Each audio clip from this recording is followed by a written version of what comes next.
What is the crime against yourself that you are beating yourself up for a decision you made wrongly? This is very normal because self-examination is a very positive behavior, and it makes you aware of the mistakes you made so you don't repeat them.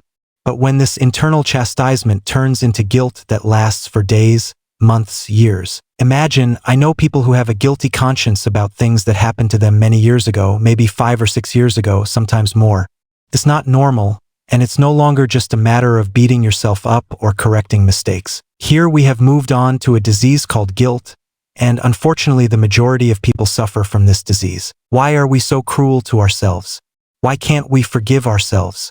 Knowing that the Lord of the worlds who created us has forgiven us and will forgive us when we repent, and even exchange bad deeds for good deeds. It is very common for people to make mistakes, and it is very common for people to do things they didn't mean to do, say things they shouldn't have said, or behave in ways they shouldn't have behaved.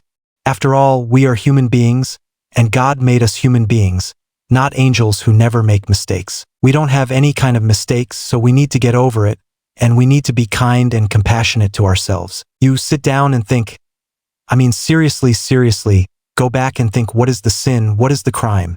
For example, one of the parents, father or mother, practiced this method with their children, and it was engraved in our heads that this is the way to discipline, or this is the right way to behave in life, or this is the right way to behave.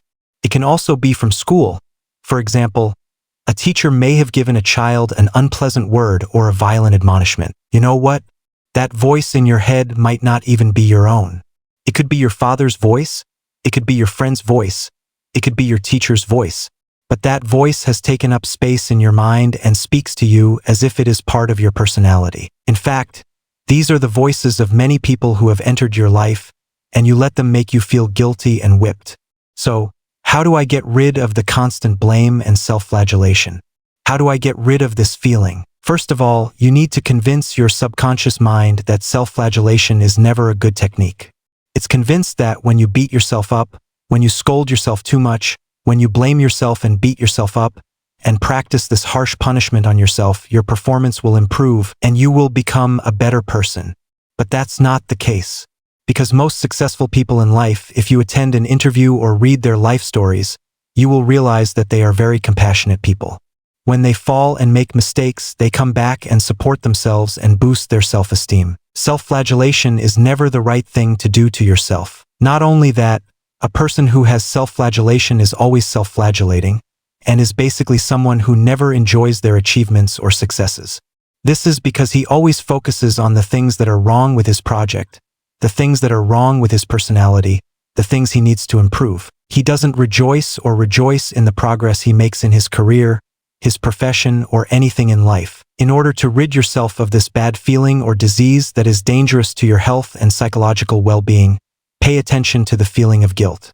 When you feel self-flagellation and constant guilt and blame, just observe it. Observe it, meaning separate yourself from it. Because you are not the executioner, you are the consciousness that contains self-flagellation, that contains love, that contains hate, that contains forgiveness, that contains everything. You are the consciousness that contains all these emotions. When you separate yourself from it, you become one thing, and self-flagellation and guilt become another. You become bigger than the feeling, and the feeling of self-flagellation doesn't own you, it doesn't control you. You become aware of the feeling and pay attention to it. When you have this feeling, you say, "Oh, I'm self-flagellating. Shall I get into a story of self-flagellation?" In this case, you are directing your thinking in a different direction.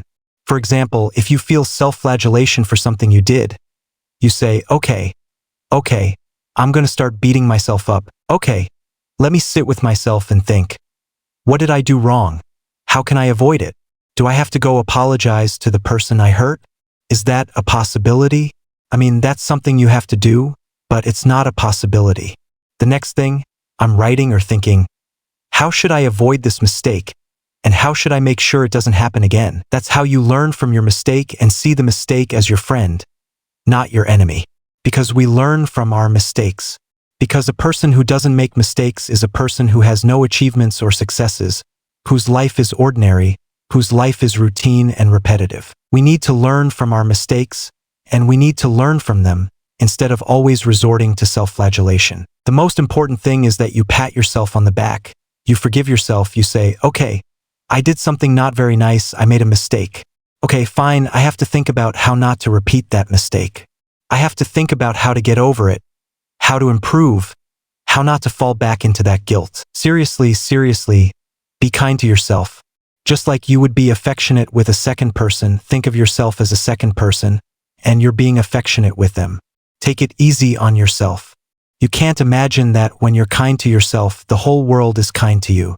Because in general, the most powerful person is yourself. From blame, from scolding, from the way we treat ourselves in a way that is neither kind nor loving. Always be aware when your feelings take you in the direction of blame, when your feelings take you in the direction of speaking unkind words to yourself.